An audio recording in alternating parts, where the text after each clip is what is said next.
The drawn-out battle between 21st Century Fox and Comcast for control of Sky reaches a climax this Saturday. A one-day auction will be held to settle who's willing to pay the most for Europe's biggest satellite carrier. For more, Bloomberg's Joe Mays joins us now. Joe, you've got the hardest job in Bloomberg following this story, I have to say. Just tell us how the auction is going to work, first of all. Sure, so it's a maximum of 3 rounds of bidding. The lowest bidder goes first, so that would be Fox at the moment. They have their £14 per share bid currently on the table. And then Comcast has the opportunity to respond. They're currently at £14.75, and if the auction's still going at that point, we go to a final round of bidding where each makes their best and final offer for Sky, and that'll be it. It'll be done in a day.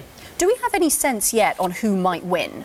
So Bloomberg did a survey this week of M&A and ARB fund desks in London across the world, and as of 17, we had 10 saying Comcast, 5 saying Disney, which is backing Fox, and then 2 were undecided. So the market view currently is that Comcast will win, probably with an average bid expectation of around £16.50, but it's a really hard one to call. I mean, there's no clear consensus as to who's going to win. I think it'll come down to who has the biggest appetite to acquire Sky on the day, and it's a battle of egos almost between Disney's Bob Iger and Comcast's Brian Roberts, who have history together. So we'll have to wait and see.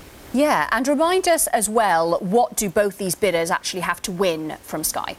Sure, so Sky for both of them is a great gateway into the European market. So for Comcast, this will be a significant diversification out of the US to give them 23 million customers across Europe in 5 European countries. For Disney, this is about helping them respond to the challenge of Netflix. So Netflix has been such a disruptive force in the US market, and Disney is trying to build out its own direct-to-consumer streaming service a la Netflix, and Sky would give them a great platform to distribute that in Europe. So it'd be a great way to kickstart that service, which we're expecting in 2019. So for both of them, it's all about diversification internationally, responding to the threat of Netflix, and Sky helps them do both of those things. Yeah, and do we have any sense from Sky investors what the preferential outcome would be?